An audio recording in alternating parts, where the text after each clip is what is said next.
تستمعون الآن إلى برنامج المرأة والحياة مع الأستاذة خديجة برهان.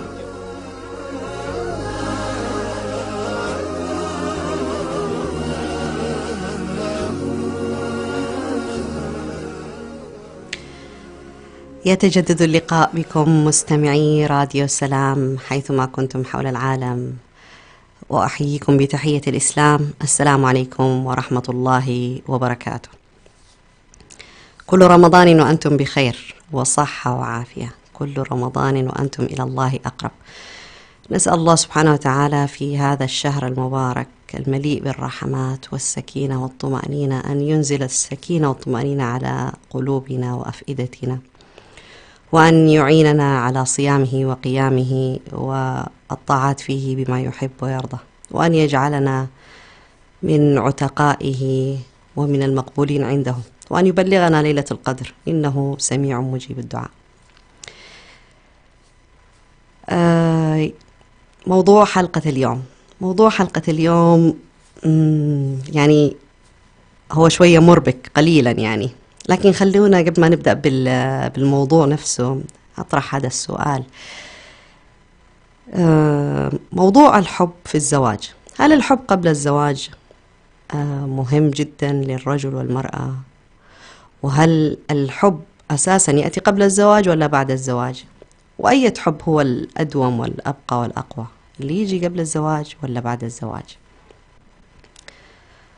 وإيش اللي يخلي الحب يستمر وينمو ويترعرع ويصير شجرة يعني تظلل الجميع وليس الزوجين فقط؟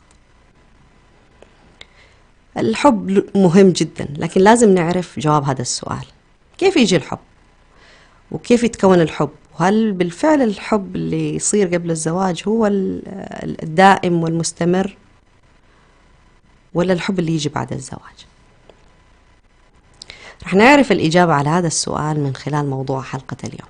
موضوع حلقة اليوم اللي ما سمع الحلقة الماضية رح يكون تتمة لهذا الموضوع. احنا المرة الماضية تكلمنا عن حق الزوجة على زوجها، وعشان إخواننا كمان يعني ما يشعروا نحن متطرفين في برنامجنا هذا، ان احنا بنقدم البرنامج المرأة والحياة هو مقدم للنساء فقط، حتى لا يظنوا ذلك، إنما المادة المعروضة موجهة للنساء، لكن الرجال كمان يعني لهم نصيب كبير جدا في حديثنا، وهم مستفيدين وهم ناقلي العلم لنسائهم كمان يعني.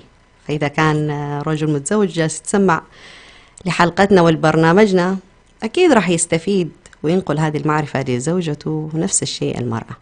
فإحنا مش متحيزين يعني في البرنامج هذا، ولا إحنا مع أحد الفريقين، فالجميع عندنا سواسية. في النهاية نحن نبغى نوصل فكرة معينة أو رسالة معينة، أن نحن في العلاقة بين الرجل والمرأة نحن نفكر بطريقة الإسلام، فكلا الطرفين ملزمين أنهم يتعلموا إيش هي طريقة الإسلام وفكرة الإسلام في علاقتهم مع بعضهم البعض. فموضوع حلقة اليوم راح يكون بإذن الله تعالى حق الرجل أو حق الزوج على زوجته. اليوم نحن هنتكلم عن الرجال ونقف في صفهم ونطرح كل ما يخدمهم يعني. حق الزوج على زوجته حق عظيم، ما حد يعني يغفل عنه ولا يقدر يتساهل فيه، ولا حد يقدر يتجاهله. ولازم نقول هذا الكلام ليش؟ لأنه الإعلام جاء ويعني جعل حق الرجل أو شوه حق الرجل على المرأة أنه جعله كأنه هو متسلط على رقبتها وخلاص، فأظهروا بكل ما يستطيع من زوايا معينة أو من أغلب الزوايا أنه هو رجل متسلط، وليس الرجل الراعي للمرأة يعني اللي هو الوصي عليها والكفيل لها، وهو سبب يعني أن هي تعيش بسعادة ومحفوظة يعني نفسها ومحفوظ من عرضها وكرامتها. التشويه طبعا هذا اللي طال الرجال وحق الرجل يعني أربك النساء أو الزوجات في التعامل مع أزواجهم. نفس الشيء المرأة، بس اليوم ما راح نتكلم أبدا عن المرأة، اليوم كل كلامنا عن الرجال والأزواج فقط. فمن أعظم حق الرجال أو حق الرجل على زوجته اللي هو الطاعة.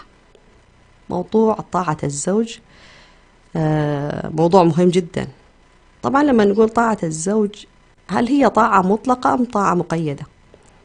طاعة الزوج هي طاعة مقيدة. الطاعة المطلقة هي لله سبحانه وتعالى. طاعة الزوج طاعة مقيدة ما لم يأمر بمعصية أو أي شيء يخالف أمر الله سبحانه وتعالى.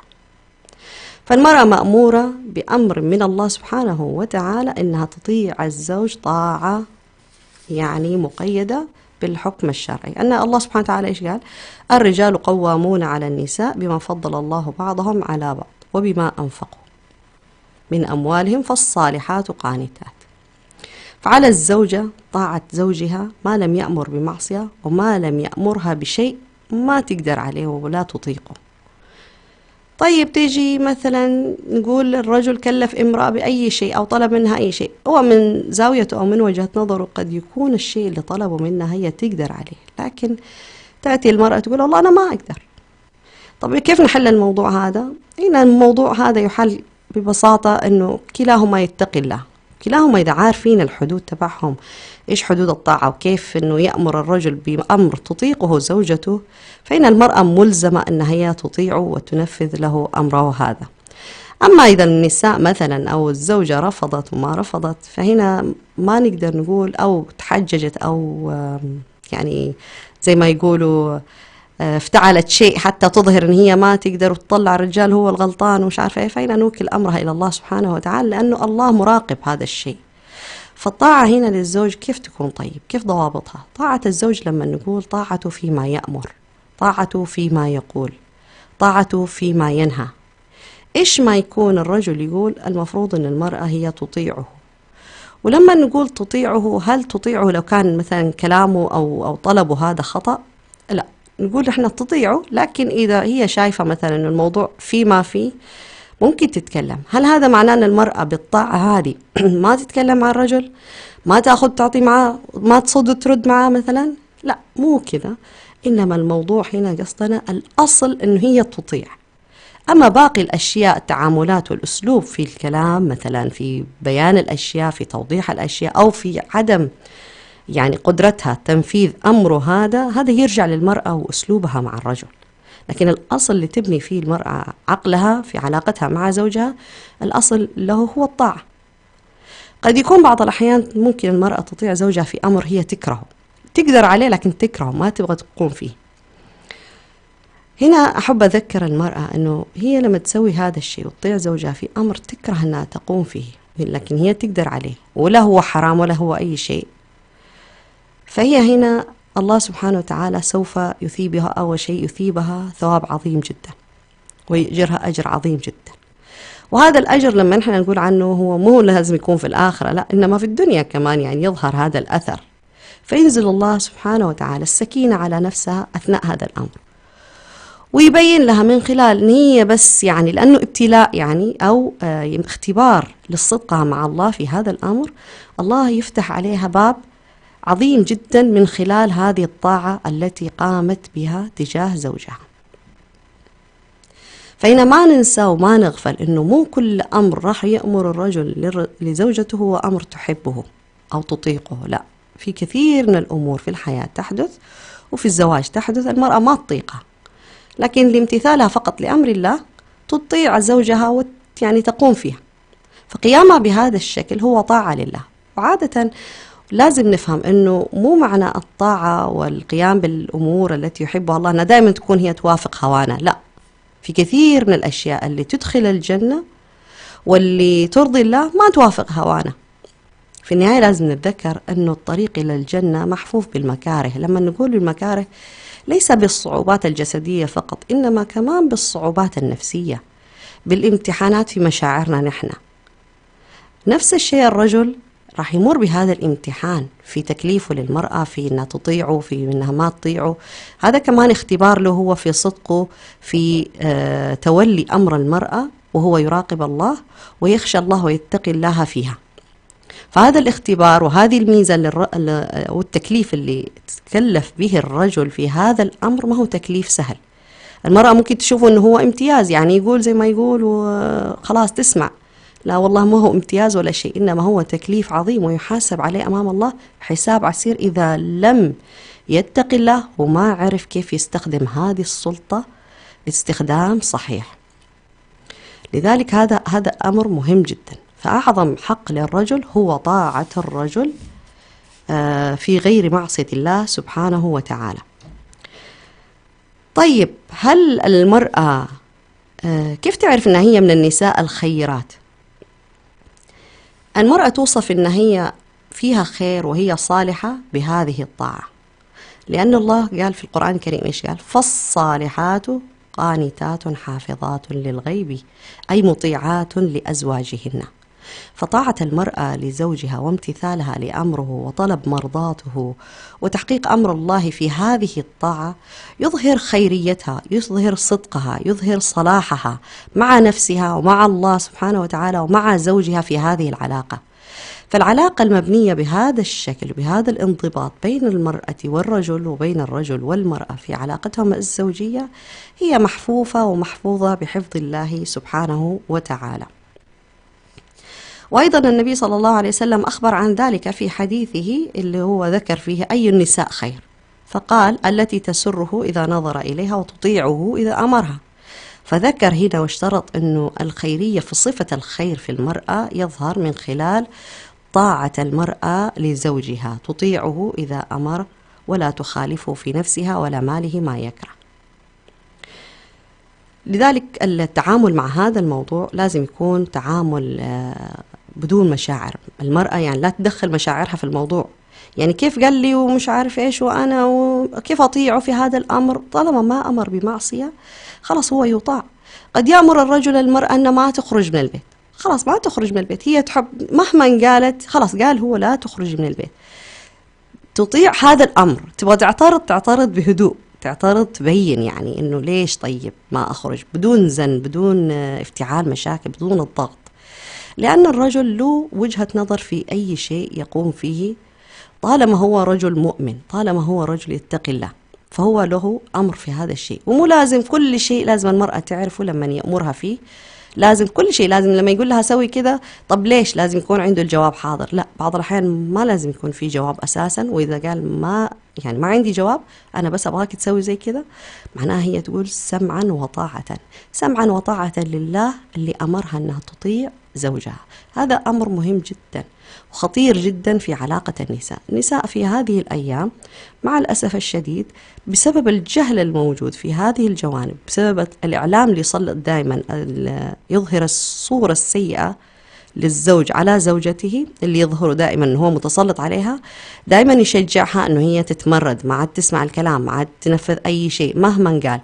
مو بس مسألة الدخول والخروج، إنما في داخل الحياة إنه مهما طلب دائما في اعتراض، دائما في تشكي، دائما في تذمر، ما في بهدوء ولا بسلاسة تمر الحياة مع بعضهم البعض. فانقلبت الأدوار يعني، فالمرأة ما تبغى تسمع الكلام والرجل يعاني في هذا الأمر. طبعا الجهل الكبير جدا والعلم اللي يؤخذ من الإعلام ومن الحياة الاجتماعية المغلوطة اللي عند الناس هي اللي أدت وجود إرباك في هذا الجانب، فتلاقي دائما في عندنا حالة تصادم في هذا الأمر. طيب، الحق الثاني اللي هو للرجل على المرأة، إيش راح يكون يا ترى؟ راح يكون الأمر الثاني أو الحق الثاني اللي هو للرجل على المرأة إنه هي لا تدخل في بيت زوجها أحد إلا بإذنه. ممكن هذا الأمر شوية شاق على المرأة، لكن لما تتذكر أنه النبي صلى الله عليه وآله وسلم جعل هذا الحق، هو الله سبحانه وتعالى أساسا يعني جعل هذا الحق للرجل، والنبي بين هذا الأمر والسلف الصالح قاموا فيه، تتذكر تماما أنه ليست هي التي سوف تبتدئ هذا الشيء. طيب إيش معنى هذا الكلام؟ معنى هذا الكلام أنه قد يكونوا الزائرين أو اللي يدخلوا بيت الرجل من الزوار، سواء كان النساء والرجال، الزوج ما يحبهم أو ما يرغب في أنهم يدخلوا بيته. طيب قال لها زوجته يا فلانة الفلانية مثلا صاحبتك، ولا فلانة الفلانية قريبتك، ولا فلانة الفلانية قريبتي، ولا يعني ما أبغاهم يزورونا في البيت، ما أبغى أحد يدخل بيتي. طبعا هو هنا أوقعها في حرج، يعني ممكن هو ده الموضوع المربك للمرأة، أنه لو قال لها زوجها مثلا لا تدخلي أحد البيت، ما تعرف كيف تتصرف. كيف يعني تقول له يعني أطرد الناس من الباب؟ لا، ما تطردي الناس من الباب، إنما الرجل هنا ملزم لما يقول هذا الكلام أنه يعينها على تطبيق هذا الأمر، يخرجوا إخراج جيد بحيث أنها ما تتصادم مع أحد كمان، لأنه هي اللي حتكون زي ما يقولوا في وجه المدفع.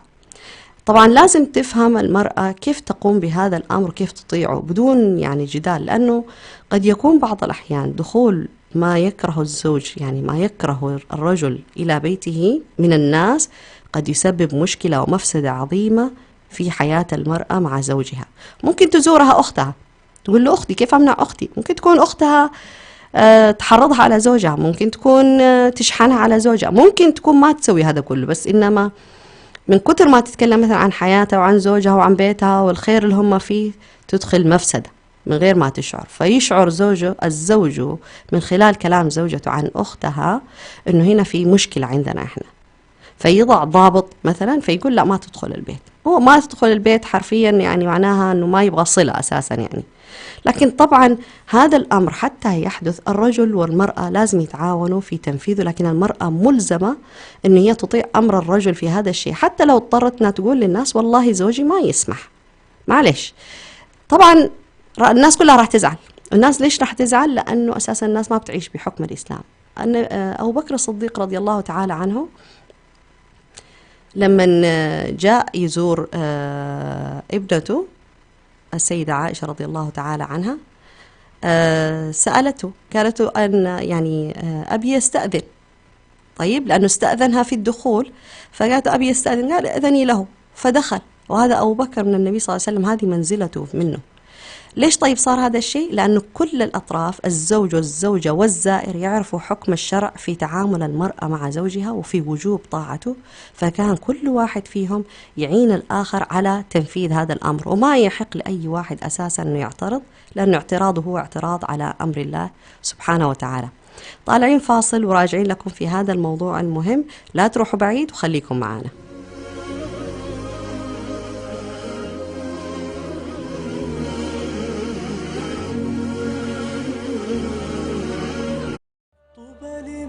صام وقام وطاف بالبيت الحرام، طوبى لمن صام وقام وطاف بالبيت الحرام. لم يكن الإعلام وليد عصر من العصور أو حضارة من الحضارات، فلا يوجد زمن من الأزمنة قديما أو حديثا إلا واحتل الإعلام مكانة فيه. ومن هنا انطلق راديو سلام مستخدما جميع الوسائل المتاحة على الأقمار الصناعية ومنصات البث على الإنترنت والتطبيقات، ليصل إلى جمهوره ليكون وسيلة إعلامية مسموعة متخصصة في الشأن الإريتري، ويبث باللغتين العربية والتجرينية على مدار الساعة. راديو سلام يخاطب المجتمع الإريتري كافة بجميع مكوناته، ويتفاعل مع قضاياه لترسيخ الانتماء وتجديد الوعي وتحقيق السلام والريادة، ويبث على الأقمار الصناعية والمنصات الإلكترونية كافة، وكانت أهدافه تعزيز قيم السلام والإخاء والتصالح والعيش المشترك، نشر قيم الإسلام وأخلاقه وتعزيز الأعراف والأخلاق الفاضلة، ترسيخ مكانة المرأة وتفعيل دورها في المجتمع والعناية بقضايا المرأة والطفل والشباب وكبار السن، المساهمة في التنمية ومواجهة الفقر والجهل وتوطين اللغة العربية. اكتمل بث راديو سلام على المنصات التالية: على القمر الصناعي نايل سات على التردد 12687، وعلى متجر الأندرويد والأبل، وعلى الموقع الإلكتروني سلامميديا61.com، وعلى جميع وسائل التواصل الاجتماعي. راديو سلام، سلام ووئام. طوبى لمن صام وقام وطاف بالبيت الحرام، طوبى لمن صام وقام وطاف بالبيت الحرام.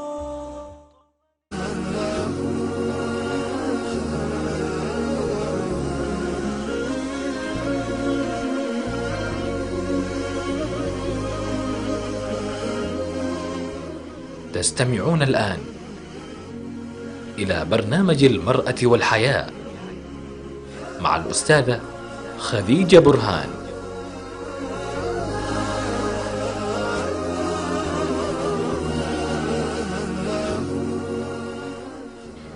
رجعنا لكم مرة تانية. نكمل حق الرجل على زوجته، أو حق الزوج على زوجته. من أعظم الحقوق التي للرجل على المرأة حقه في الفراش. حق الفراش هو الحق الأساسي أساسا يعني في حياة الزوجية، وهو الذي يقوم عليه هذا الزواج، لأن الإعفاف هو المطلب الأول والأخير في موضوع الزواج أو التقاء الرجل والمرأة. فهذا الحق حق كامل للرجل، ويحق للرجل فيه ليستمتع بزوجته بكل ناحية، يعني بصريا وسمعيا وحسيا ومن كل الجوانب. وطبعا هذا الأمر معروف جدا، ويعني ما نقدر نتكلم فيه أساسا أكثر من كده يعني. طيب، إن أعظم الحقوق أيضا حفظ نفسها وعرضها وماله في حضوره وغيابه. إيش معنى هذا الكلام؟ معنى هذا الكلام أنه المرأة هي مؤتمنة على نفسها ومال الرجل وعرضه، فهي عنده فلازم تحفظ نفسها. لما نقول تحفظ نفسها، إيش معناها؟ تحفظ نفسها عن أن يقع نظر الرجال الأجانب عليها، تحفظ نفسها أنه زينتها لا يراها إلا زوجها فقط، تحفظ نفسها أنه هي ما تكلم الرجال الأجانب بدون داعي، تحفظ نفسها أنه هي ما تقع في الفتن التي قد تحدث بخروجها من البيت، بأنه تظهر زينتها، بأنه تتساهل. قد يكون بعض اللقاءات العائلية النساء يعني يتساهلوا فيها بزينتهم أو في الكلام، لأنه الجو العام يكون جو عائلي تماما. فهنا هي مأمورة بما أنها امرأة متزوجة أنها تحفظ نفسها في هذه الأجواء المختلطة، أنه يعني تقوم بشيء يغضب الله في البداية أساسا، لكن كمان يؤدي إلى غضب الزوج وغيرته. قد يكون الرجل ما يبغى مثلا زوجته تطلع أو تكشف مثلا على أقاربه من الرجال، أو مثلا أقاربها من الرجال، أو مثلا تخرج بزينة معينة أمام النساء مثلا، هو ما يحب هذا الشيء. فهي ملزومة في هذا الشيء أنها تطيعه وتحفظ نفسها وعرضها وماله في حضوره. لما نقول ماله معناها أنه مال الرجل هي مستأمنة عليه. فحفظ المال كيف يصير؟ أنه هي تصرف المال فيما يخدم هذا البيت. طبعا تصرف المال لما نقول هي إذا في مثلا في حالات مثلا الرجل يعطي تفويض كامل للمرأة أن تتصرف في هذا المال، مثلا مصروف البيت بالطريقة اللي تشوف ما ترجع له فيها، فهي هنا لما تصرفه لازم تتقي لها فيه أثناء صرفه، فما تصرفه مثلا في ما لا يقيم سعادة البيت أو مصروفات البيت أو ما يكفي البيت، أو إنه مثلا تصير مسرفة في المال، أو مثلا تتصدق بهذا المال بدون علم زوجها. طب أنا أعطيتك المال هذا عشان تصرفيه على البيت، مو تسوي فيه خير يعني، لأنه هذا موضوع مختلف تماما. حتى لو كان خير في علاقة في اللي تقوم فيه المرأة الآن في هذا الأمر، فهي مطلوبة أنه هذا الخير الرجل يعلم به. ممكن ما يبغاها تتصدق بماله، فما تجلس مثلا تقول لا طب كيف ما كيف، خلاص ماله هذا ما يبغاك تتصدقي فيه، اصرفيه في كذا خلاص. قد يكون بعض الرجال لا، يعطي مثلا المال للمرأة يقول لها قولي لي عن كل شيء تصرفيه بهذا المال، فهي مأمورة مؤتمنة على هذا المال. ممكن هذا الشيء يضايق كثير من النساء، لكن هذا حق الرجل، فإحنا نتعامل مع الحق هذا أنه هو حق له. أما يعني نبغى أسلوب معين لتغيير طريقة التعامل مع هذا الحق، فهذا الأمر هي المرأة لازم تعرف كيف تتكلم فيه مع زوجها بالأسلوب المناسب، وما تغفل أنه هذا حقه وهذا حقه لله في هذا الفعل. هي لما تطيعه في هذا الأمر وهي كارهة كمان، فهي ملزومة أنها تطيعه فقط لأجل أنه هو أمر الله، مو أنه مثلا عشان والله إن أنا أحب زوجي، ولا عشان لا، مو عشان كذا. قد يكون بعض الرجال يبدو من سلوكهم في صرف المال في حرص، فالمرأة تؤول أنه هو بخل، والموضوع مو كذا. فهي ملزومة أن هي تطيعه طالما هو قاعد يصرف على البيت بما يرضي الله، وقاعد يقول لها أنه هذا بهذا الشكل تصرف المال، معناه هي فقط ملزومة أن تطيعه. ممكن المرأة تشعر بالقيود في موضوع الطاعة هذا، والكثير من النساء يشعروا بالقيد في موضوع كيف أطيع زوجي، كيف أتعامل معه، هذا موضوع ثاني. لكن أساسا لازم تنطلقي في فعلك أو تصرفاتك مع زوجك أنه هو هذا أمر الله، ولازم الرجل أيضا يحصل على هذا الحق اللي الله أكرموا به هو وكلفوا بهذا الشيء. من حق الرجل على المرأة حسن تربية أبنائه وحسن رعاية المنزل ورعايته. إيش معنى هذا الكلام؟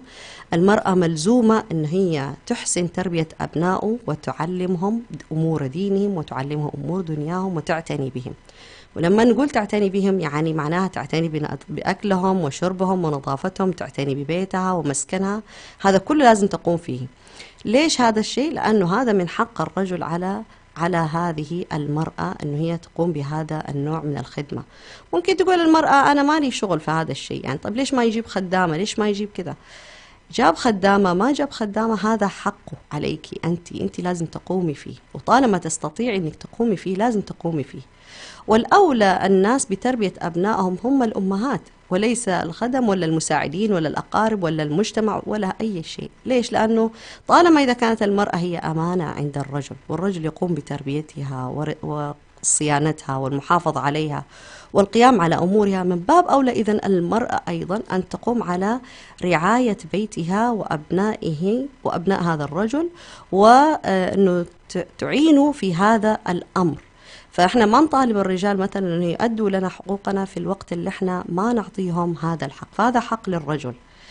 طيب كيف نقول في حسن إدارة ورعاية المنزل ورعايته هو؟ من أعظم الحقوق للرجل أيضا أنه هي تأمن له الراحة الجسدية والنفسية. لما نقول الراحة الجسدية المقصود فيه راحة داخل بيته، البيت يكون هادئ نظيف ساكن، يكون مكان للسكينة والهدوء والراحة، يكون مكان نظيف جدا يقدر الرجل يشعر فيه بالسعادة، ما يشعر نفسه أنه هو لما يكون متواجد في البيت أنه متواجد في بيت مثلا متسخ، في بيت فوضوي، في بيت غير مرتب، في بيت كله إزعاج، في بيت كله ضجيج، لا يقدر لا ينام فيه لا ليل ولا نهار، ولا يعرف يأكل فيه لقمة زي الناس، ولا يعرف يتكلم فيه مع أولاده، ولا يعرف يتفاهم فيه مع زوجته. في البيت يصير فوضى تامة جدا. طيب فين حق الرجل في هذا الشيء؟ احنا قلنا صح البيت للمرأة، لكن حق الرجل في هذا البيت انه يجد فيه السكن والراحة والهدوء، انه البيت يكون مكان لاجتماع الرجل بزوجه وأولاده والعيش فيه بهدوء. يعني في بعض النساء كمان نفس الشيء، يعني احنا نذكر لازم حق، يعني كثير من النساء مثلا يهملوا هذا الجانب، فلما يجي الرجل مثلا يقول ايش البيت ازعاج وليش كذا، على طول ترمي شوف اولادك ايش سووا، شوف مش. طب الرجل ما له دخل بهذا كله، انت المسؤولة عن هذا البيت، كلكم راع وكلكم مسؤول عن رعيته، وهذا من اوجب الحقوق عليه، ما له دخل هو بهذا البيت. من يوم ما المرأة تكون متواجدة في هذا البيت هي من مسؤوليتها انه هي تجعل هذا البيت مثل الجنة للرجل، وتجعل هؤلاء الأبناء هم الأبناء الصالحين الذين يتمناهم هذا الرجل. فلازم يكون أكله جاهز، ملابسه نظيفة، بيته نظيف، أولاده هادئين عند دخوله، وعند تواجد الرجل لازم يكون له هيبته ومكانته. طيب هيبته ومكانته من الذي يصنعها داخل البيت؟ هي المرأة، وهذا من أوجب يعني الحقوق للرجل، أن المرأة تصنع للرجل مكانة في داخل البيت، وليس مع أبنائها فقط إنما مع الناس كلهم. عشان كذا قلنا إيش؟ من حق الرجل أنه ما تدخل أحد في بيته إلا إذا أذن بذلك، يعني أو إذا عرفت أنه ما يمانع مثلا ما في مشكلة. ليش؟ لأنه لازم يعرفوا الناس أنه في هذا البيت سيد وقائم عليه. فلما تقول لأي أحد مثلا ما أبغى أحد يزورني، والله مو أن هي ما تبغى، والله زوجي ما يسمح بدخول أحد أو بدخولكم إلى بيتي، فهي هنا تؤكد للناس أنه هذا البيت له سيد قائم عليه، وهذا من أوجب الواجبات ومن أعظم الحقوق للرجل. فبالتالي قلنا هنا أنه حسن إدارة ورعاية المنزل ورعايته هذا من حق الرجل على المرأة، وما في داعي النساء يخوضوا في موضوع خدمة الرجل، أخدمه يعني هل هو واجب علي ولا ما أخدمه؟ ما لا يتم الواجب إلا به فهو واجب. مدام خدمة الرجل إذا كان أساسا طاعة الرجل واجبة، فمن باب أولى إنه خدمته كمان واجبة. ما في داعي إنه النساء يدوروا دائما على المخارج في إنهم يخففوا القيود يعني عليهم في مسألة الطاعة للزوج، فهي ملزومة بخدمته، لكن هي مثلا خدمة أهله وما يعني أهله أو غير ذلك مثلا من باب الفضل، من باب إسعاد الزوج، من باب طلب رضا الزوج هي تقوم فيه، لكن هي مش ملزمة، هي ملزمة بزوجها وأبنائه فقط في البيت هذا. فلازم ننتبه لهذا الموضوع لأنه موضوع مهم جدا. وكانوا النساء قديما يعني لما تزوج بنتها دائما توجهها وتنصحها في هذا الجانب بعمق، وإحنا نعرف تماما الأعرابية اللي زوجت بنتها فقالت لها الأساسيات التي تجعل حياتها سعيدة مع هذا الرجل، وكان من ضمنها أنه يعني تفقدي طعامه وشرابه ونومه، يعني لا يتضايق وهو نايم منزعج، ولا يأكل إلا أطيب الأكل، ومثلا ملابسه وزينتك أنت، هذا أهم شيء أمامه، لأنه هذا اللي يحقق السعادة والراحة في هذا الزواج. طيب ممكن يعني يظهر من الكلام كذا أنه كأنه في توتر يعني في العلاقة بين الرجل والمرأة في هذا الجانب. وأكثر المشاكل اللي تصير في هذا الجانب إيش هو؟ أنه المرأة ما هي فاهمة تماما أنه ما تقوم به للرجل هو واجب عليها هي، وهذا حق للرجل. فهنا المرأة لما تقدم الخدمات اللي تقدمها للرجل من باب المنة عليه والفضل، والله وأنا لو ما أنا ما سويت لك وأنت ما تستاهل وهذا الكلام، هنا هي تغضب الله أولا وآخرا، ثم يعني تملأ قلب زوجها بالحقد عليها، لأنه هي تتمنن عليه بحقه هو، في حين أن الرجل يعني مطالب أساسا أنه يؤدي لها حقوقها. طيب هل ممكن يكون بهذا الشكل هذه العلاقة اللي تقوم أساسا على أداء الحقوق بين الرجل والمرأة هي التي تخلق السعادة وتخلق الحياة الطويلة بين الزوجين وتوجد الحب؟ الجواب على هذا السؤال حيكون أنه أساسا الحب يقوم بين الرجل والمرأة بأداء كل واحد الحقوق والواجبات التي للطرف على الآخر. تخيلوا الرجل والمرأة، الرجل يؤدي ما عليه والمرأة تؤدي ما عليها، إيش اللي راح يكون بينهم؟ راح يتولد بينهم الكثير من الاحترام، الكثير من الألفة، مع العشرة، مع حسن الخلق، مع مراقبة الله في أفعالهم مع بعضهم البعض، مع انضباطهم بالحكم الشرعي، يتولد حب حقيقي عظيم جدا. الحب الذي يتولد من خلال تطبيق الحكم الشرعي في علاقة الرجل والمرأة، هذا الحب صامد وقوي جدا أمام الفتن والامتحانات والابتلاءات.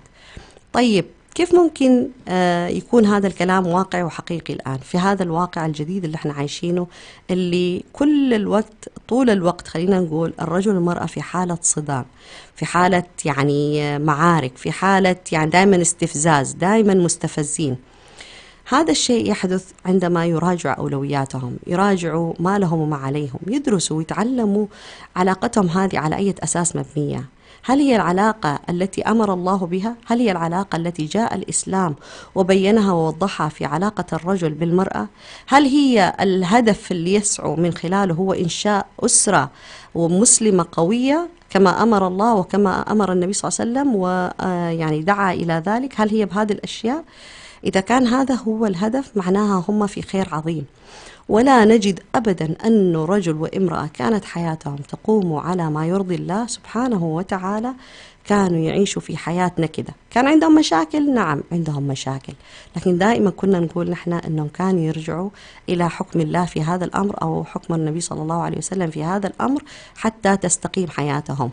وهل كانوا مثلا ما يشعروا بالحب تجاه بعضهم البعض؟ كانوا يشعروا بالحب العميق، حتى أنه في معركة من المعارك لما جاءت ماني متذكر بالضبط الاسم، يعني تخربط شوية معايا، أنه لما جاءت سألت النبي صلى الله عليه وسلم أنه خرج زوجها وأبوها وأخوها للقتال، فلما سألت عن أخوها قال استشهد، فلما سألت عن أبوها قال استشهد، فهي استرجعت قالت إيش؟ إنا لله وإنا إليه راجعون. لكن لما قيل لها أن زوجك استشهد والولد ساعتها وبكت بصوتها، فالنبي صلى الله عليه وسلم قال إيش؟ إن للزوج لمكانا عند المرأة، يعني مكان عميق جدا في القلب، مكان ما يصل إليه لا الأب ولا الأخ ولا أي مخلوق. هذا المكان لا يمكن أن يصل إليه إلا الزوج التقي الذي يخاف الله في المرأة. فهذا الحب العميق هو الذي يعني يجعل هذه المرأة وهذا الرجل يعيشوا حياتهم بشكل سعيد جدا وبما يرضي الله سبحانه وتعالى. طيب من أعظم أيضا الحقوق التي للرجل على المرأة أن تشكر المرأة لزوجها وتعترف بفضله ولا تجحده. الرجل دائما متفضل على المرأة، الزوج خلينا نقول هو دائما متفضل على المرأة. ممكن يكون يجيب الخضروات البيت، المرأة تشوف انه عادي جدا جايب خضار اليوم والله البيت، وجايب فواكه عادي جدا يعني، وجايب مقاضي البيت جدا عادي تشوف الموضوع. لكن هل هو عادي جدا انه انت ما تشكري مثلا، ما تدعي الله بالبركة لهذا الرجل، وانه انت تشكري فضله وتذكري احسانه في هذا الامر؟ هذا الغير عادي. من لا يشكر الناس لا يشكر الله. فاولى الناس بالشكر هو الزوج. اذا احسن احسان قليل، لو جاب ايش ما جاب، هي لازم تشكر فضله وتدعو له بالبركة وبطول العمر. هذا مما يؤلف بين قلوبهم، وهذا مما يعلم المرأة أيضا أنها تشكر الله على أقل شيء. ما تشوف الموضوع أنه هو عادي جدا، يعني إيش بيته، يعني جاب له الأشياء وجاب الأغراض وسوى، يعني إيش فين المشكلة؟ البيت يعني حتى أنا كمان أسوي. المقارنة هذه هي المشكلة، أنه حتى أنا كمان أسوي، وأنه عادي جدا. هذه المشكلة. لازم النساء يؤدوا ما عليهم من حقوق تجاه الرجال بدون ما يقارنوا أنفسهم ويضعوا نفسهم في الاتجاه المقابل. ليش؟ لأنه نرجع نذكر أنه هذه الحقوق لما نؤديها نحن نؤدي حق الله بطاعته. الله قال كذا وكذا وكذا وكذا، خلاص أنا ملزمة أني أنا أطيع الله في هذا الأمر وبالأسلوب وبالكيفية التي ترضي الله. في النهاية أنا أبتغي بعملي هذا رضا الله. قد يكون ممكن تكون المرأة تشكر والرجل ما يهتم، يعني ما أصلا ما يلتفت للموضوع ده كله، وإذا شكرت استغرب الرجل، يسألها على طول طب إيش تبغي أنت؟ فالمرأة تشعر بالإرباك. هذا الإرباك يحل فقط أن المرأة مع نفسها لما تقوم بحق زوجها عليها أن هي ترجو رضا الله، بدون ما تلتفت مثلا أنه والله الزوج عجبه ولا الزوج رضي ولا ما رضي ولا ما اهتم ولا اهتم، ما يشغل بالها هذا الشيء. طبعا لما نقول هذا الكلام صعب شوية، لأنه الموضوع يحتاج له كمان تركيز شوية. تركيز في إيش؟ التركيز في الهدف. أنا ليش أسوي زي كده؟ ليش أشكر زوجي مثلا على كل شيء يجيبه، على كل خدمة يقدمها؟ لو ناولني كاسة ماء مثلا، لما أنا أدعو له وأقول الله يعطيك الصحة والعافية، الله يطول في عمرك، الله يسلم يدينك، تخيلي أنت الشعور هذا نفسه اللي راح أنت تبثيه إليه لو هو قال لك نفس الكلام. فبالمقابل بدل ما نحط نفسنا في الطريقة الموازية للأمور السلبية مع الرجال، نشوف الصورة الموازية الجميلة. ماذا لو أنني أنا قلت هذا الشيء وبادرت فيه، أو الكلام الطيب اللي أنا أبغى أقوله للزوج هذا، ماذا سوف يحدث؟ ماذا لو أنه قال لي نفس الكلام؟ كيف راح يكون شعوري؟ مجرد شعورك أنت بالسعادة للفكرة نفسها راح يعرفك تماما إيش أثر هذا الشيء على نفسية الرجل، وإيش أثر هذا على سلوكك أنت في المستقبل. طالعين فاصل وإن شاء الله نرجع نكمل معاكم ما تبقى من هذا الموضوع.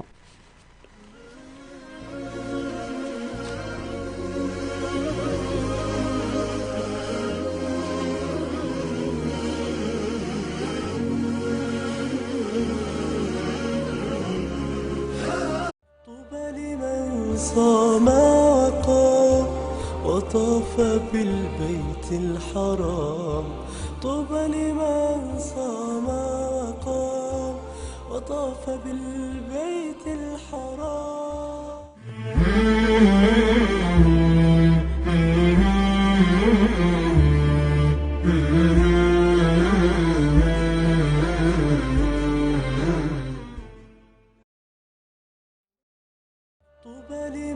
صام وقام وطاف بالبيت الحرام. طوبى لمن صام وقام وطاف بالبيت الحرام.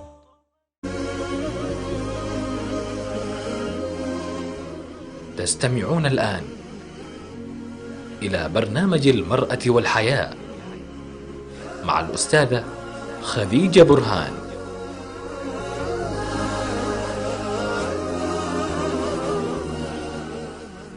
رجعنا لكم مرة تانية ونكمل موضوعنا لحلقة اليوم، حق الرجل على المرأة وحق الزوج على زوجته. احنا ذكرنا انه من اعظم الحقوق انه هو توفر له السكن والراحة الجسدية والنفسية. تكلمنا الجسدية في اي جانب، طب الراحة النفسية ايش معناها؟ معناها انه المرأة هي العون، هي السند لهذا الزوج. يعني المرأة ما في داعي تكون هي العبء على هذا الزوج. توفر له الراحة النفسية لما نقول إن هي تعينه على الدنيا ولا تكون عونا على بالدنيا، يعني مع الدنيا عليه. فأعظم ما يرزق الرجل بعد الإيمان بالله سبحانه وتعالى، يرزق بالزوجة التي تعينه على مصائب الدهر. النبي صلى الله عليه وسلم ذكر ذلك في الحديث فقال: ألا أخبركم بنسائكم في الجنة؟ قلنا: بلى يا رسول الله. قال: ودود ولود، إذا غضبت أو أسيء إليها أو غضب زوجها قالت: هذه يدي في يدك، لا أكتحل بغمض، أي لا أنام حتى ترضى. إيش معنى هذا الكلام؟ معنى هذا الكلام إنه المرأة لازم تراعي، هذا من حق الرجل، ما هو فضل من المرأة على الرجل، إنه من حق الرجل على المرأة، إنها هي تراعي نفسية الرجل في حالة الغضب. مثلا يكون زعلان، لما يكون زعلان الرجل لازم المرأة تحتويه، لازم تفهم سبب الغضب، لازم تصمت لحظة الغضب، لازم تخلي موجة الغضب هذه تعدي بسلام. ليش طيب؟ لأنه هي لما ما تتصدى لهذا الغضب وما زادت أساسا حالة التوتر اللي موجود فيها الرجل الآن، هي تساعده أنه يسكن ويهدأ. قد يكون هو مزعله شيء تاني برا البيت، بس دخل يعني طلع حر كله في البيت، طلع في أهل البيت كلهم، فالمرأة تقف متعجبة، يعني طب احنا ايش ذنبنا وما ما لك ذنب في ذا الموضوع. لكن كيف يكون التعامل مع الرجل في هذه الحالة؟ إذا الرجل ما نفس عما يحدث معه برا البيت جوا البيت، فين يعني مثلا ممكن يطلع هذا الغضب؟ إذا ما طلع كل يعني الزعل أو أي شيء أو الحزن أو ما يغضبه أو يعني ما يكدر خاطره مع زوجته، مع مين يطلع هذا الشيء؟ فالمرأة في هذه الحالة هي مطلوب منها هي تكون إيش؟ البلسم، تكون هي مثل الهواء العليل في الصيف الحار، ممكن تكون هي حتى الماء للعطشان، لأنه الرجل هنا يكون محتاج تماما أن المرأة تحتويه وتفهمه وتقدره وتخلي كل شيء يعدي. مو بعد كمان ما يخلص مثلا تسترجع مثلا طيب أنت ليش سويت كذا وتزيد المشاكل بينهم، لا، إنما المقصود منه أن هي تكون أكثر هدوءا وامتصاصا لغضب الزوج وامتصاصا لهذا الحزن وتبديل حاله ومساعدته في تبدل حاله. سئلت امرأة يعني سألوها قالوا لها: كيف أنت عايشة مع هذا الزوج وقت طويل جدا بالرغم أنه هو يعني دائما يعصب ويخاصم، وكيف لما يجي بعد ما يهدأ يقول لك شيء تصدقيه؟ قالت: دحين تبغوني أصدق اللي قاله وهو زعلان وأكذب هو الكلام اللي يقوله وهو راضي؟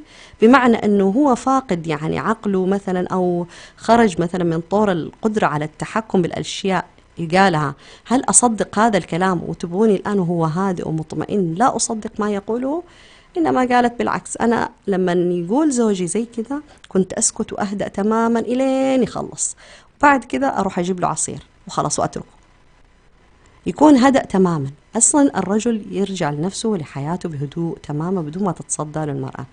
فالمرأة ممكن هنا تقول: طب أنا كمان يمر علي ضغوطات، هذا ما اختلفنا عليه، بس هذا مو موضوع هنا كمان. يعني الرجل لما يغضب ولما يكون حزين وعنده مصائب الدنيا وعنده مسؤوليات كثيرة وعنده تحديات خارج البيت، يجي في داخل البيت يفرغها، هو لازم يفرغها هنا. المرأة يكون صدرها يتسع لهذا الرجل ولاحتوائه ولطمأنته يعني في هذه الحياة. ليش؟ لأن المرأة هي رفيقة الرجل، هي التي يعني دائما تأخذ كل الأمور معاه بسهولة، هي اللي تخليه دائما يشوف الأشياء بسهولة ببساطة، هي اللي تبسط له الحياة أساسا، ما تصعب له إياها ولا تعقد له إياها من خلال ردة فعلها على سلوك ولا على تصرفاته.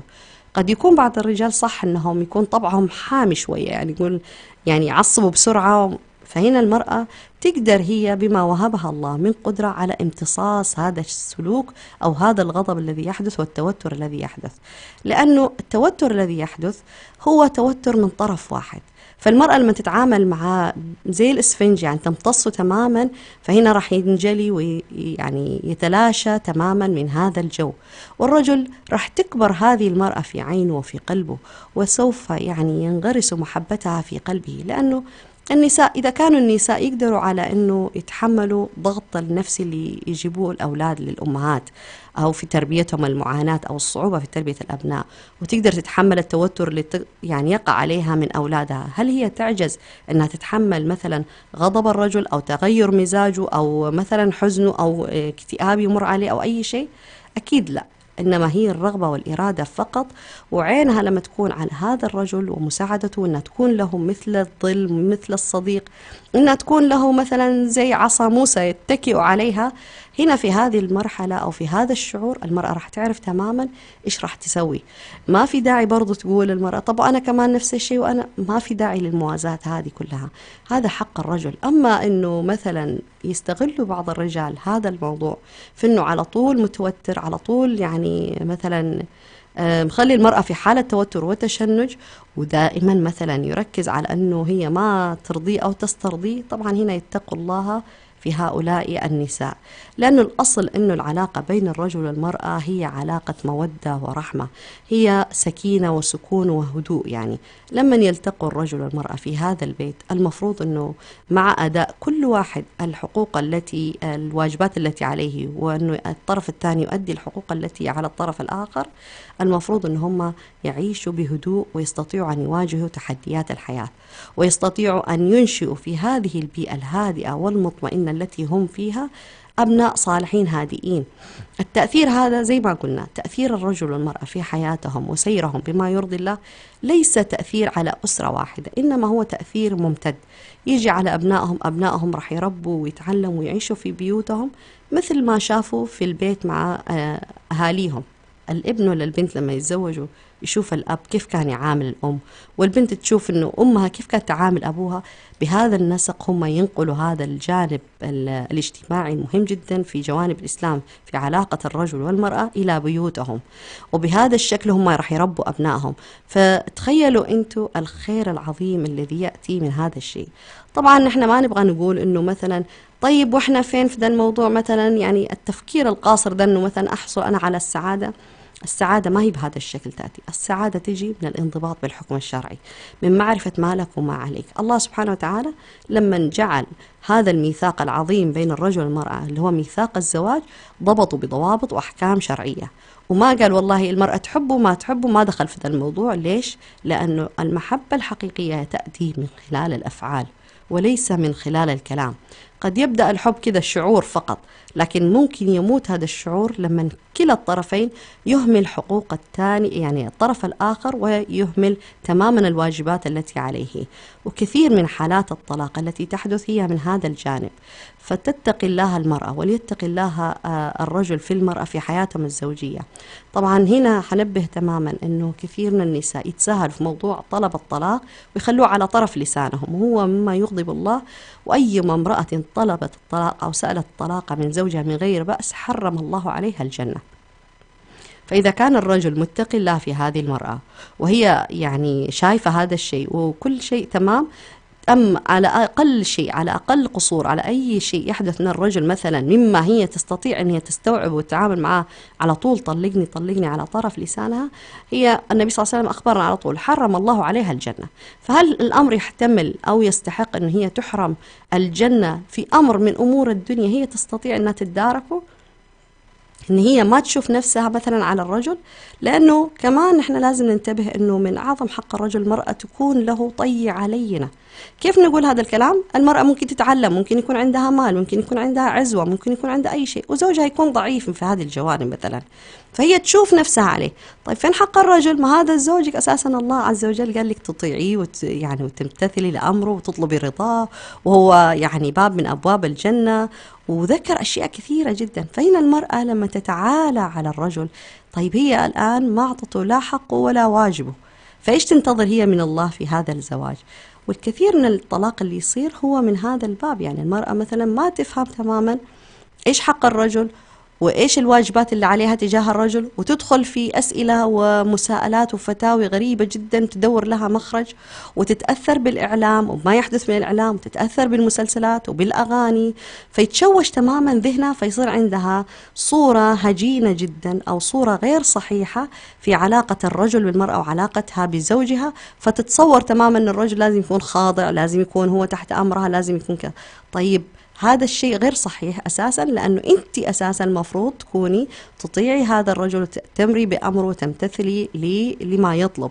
وكون الرجل يتساهل في هذه الأمور أنا أشوفه هو من كرم أخلاق الرجل، من محاولة احتواء المرأة، من محاولة أنه لما المرأة تقصر أنه يبغى يخلي عجلة الزواج دائما تدور. معليش يقول مو مشكلة، يعني قصرت كذا ما في مشكلة، أغض الطرف، أصبر وأحتمل. بهذا الشكل كثير من النساء الصالحات موجودات، صحيح أنهم يقوموا بكل شيء، لكن احنا جالسين نتكلم عن اللي ما هم عارفين تماما إيش لهم وإيش عليهم في العلاقة الزوجية أو في علاقة المرأة مع زوجها وعلاقة الرجل مع زوجته. فتلاقي في تساهل مثلا من النساء بحكم والله أنا جالسة في البيت، فبالتالي يعني دائما تنظر لنفسها هي دور الضحية. والحقيقة هنا لا في دور ضحية ولا في دور أي شيء، في دور للرجل وفي دور للمرأة لازم يؤدوا، وفي حق يؤديه الرجل تجاه المرأة وحق لازم تؤدي المرأة تجاه الرجل امتثالا لأمر الله. وبإذن الله تعالى في هذه الأسر التي تمتثل أمر الله سبحانه وتعالى وتتعلم فكرة الإسلام في العلاقة بين الزوجين بشكل صحيح، هي هذه الأسر التي نبحث عنها والتي نحاول أن نقيمها داخل بيوتنا وبين من نحب ومن نرى فيهم الخير الكثير. أسأل الله سبحانه وتعالى أن يكون هذا رمضان بالفعل رمضان رحمة وبركة للزوجين، وبداية تغيير يعني للانطلاق ببيوتنا إلى البيوت المسلمة التي أمرنا الله بإنشائها والتي باها بها النبي صلى الله عليه وسلم في جمع من أصحابه، وأن يكونوا ذرياتنا من الذريات الصالحين التي نفاخر بهم بإذن الله تعالى في يوم القيامة. أسأل الله سبحانه وتعالى أن ألتقيكم على خير في الأسبوع القادم في نفس الموعد ونفس التوقيت.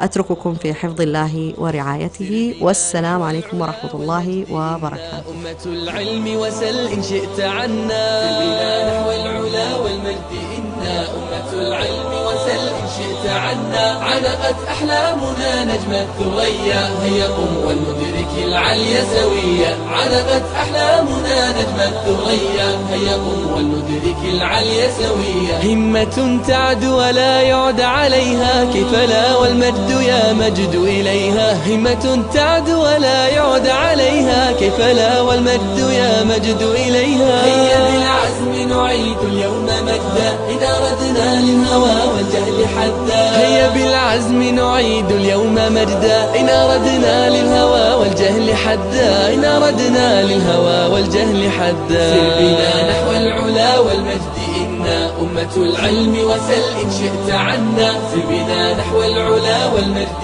إنا أمة العلم وسل إن شئت عنا علقت أحلامنا نجم الثريا هيا قم ولندرك العلي سويا علقت أحلامنا نجم الثريا هيا قم ولندرك العلي سويا أين أنت أيها الجيل الطموح أين أنت أيها البر النصوح أين أنت أيها الجيل الطموح أين أنت أيها البر النصوح إننا جئنا بأحلام تسامى